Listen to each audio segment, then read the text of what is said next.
à cet effet, il m'a mandaté au niveau de la DGE pour récupérer ces fiches. Mais depuis le 29 septembre, il y a un refus, il y a en tout cas des manœuvres dilatoires,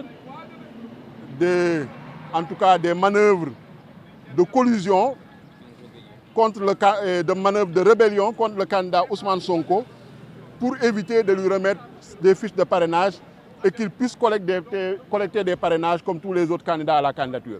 Donc le 29 septembre, on nous avait dit que Ousmane Sonko n'était pas électeur.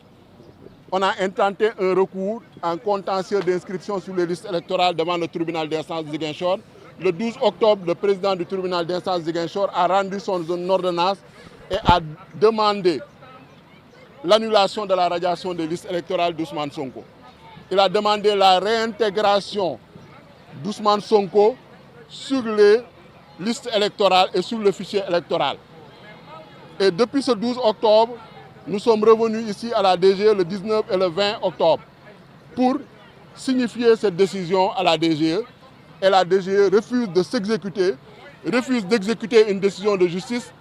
La DGE est dans la rébellion, la DGE est dans la défiance, la DGE est dans une attitude infantile en nous empêchant même de pénétrer dans les locaux. Donc nous avons saisi la Commission électorale nationale autonome, qui est l'autorité chargée de superviser le processus électoral. Et la Commission électorale nationale autonome a réagi avant-hier, le 30 octobre, et a demandé à la Direction générale des élections de nous remettre les fiches de collecte de parrainage. Quel est l'argument qu'ils vous ont avancé aujourd'hui? L'argument qu'ils nous ont avancé sont des arguments légers, sont des arguments insuffisants, fallacieux et sans motif, puisqu'ils disent qu'ils s'en tiennent à leur communiqué du 30 octobre. Et vous avez lu avec nous le communiqué, et c'est un communiqué vide de contenu, vide de sens, un communiqué qui n'est pas digne d'une administration de la trame de la DGE.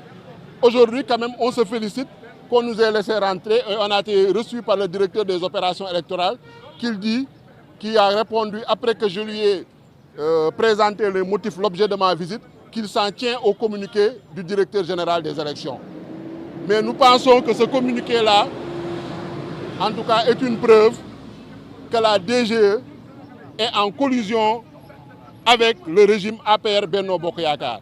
La DGE est en train de faire le jeu de Amadou Ba, candidat de Macky Sall. La DGE est en train d'exécuter des ordres du responsable de l'APR, Sidiki Kaba, ministre de l'Intérieur. En tout cas, et que le processus électoral n'est pas transparent, il y a un manque de neutralité et d'impartialité de l'administration. Puisqu'on ne peut pas comprendre, après une décision de justice qui est immédiatement exécutoire, selon l'article 47 du Code électoral, et qui n'a pas, en tout cas, il n'y a pas d'effet suspensif d'un pourvoi en cassation en matière administrative, selon la loi organique portant création de la Cour suprême. La DGE a refusé de nous répondre. La DGE a refusé de nous recevoir. À la suite de la décision de la Sénat, la DGE continue dans sa rébellion, dans sa défiance à l'égard des institutions de la République et des lois de la République, ce qui est inadmissible, ce qui est intolérable et ce qui est injustifiable dans une République, dans une démocratie.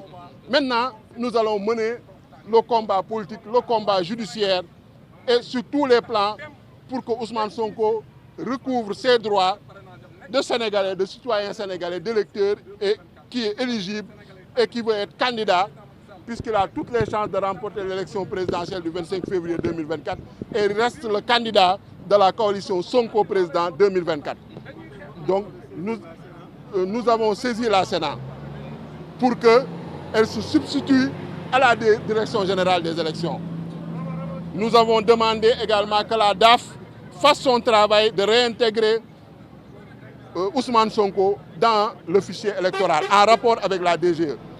Parallèlement à cela, nous allons mener le combat politique pour que, au niveau du Conseil constitutionnel, en tout cas, on a demandé à ce que le Conseil constitutionnel tienne compte des conséquences dommageables des manœuvres dilatoires de l'administration et du ministère de l'Intérieur, qui est dans une attitude rebelle, et qu'elle tienne compte de ça dans le délai qui sera accordé au président Ousmane Sonko, puisqu'on nous a fait perdre un mois avec des manœuvres dilatoires, avec des manœuvres, en tout cas, qui ne sont pas dignes d'une république, d'un état de droit.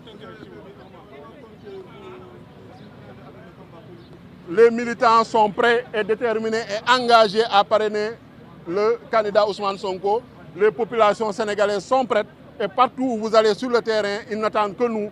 Et je pense qu'en une semaine, on pourra faire en tout cas le travail nécessaire pour que Ousmane Sonko puisse obtenir le maximum de parrainage. Et nous comptons, nous tablons entre 2 millions et 3 millions de parrains.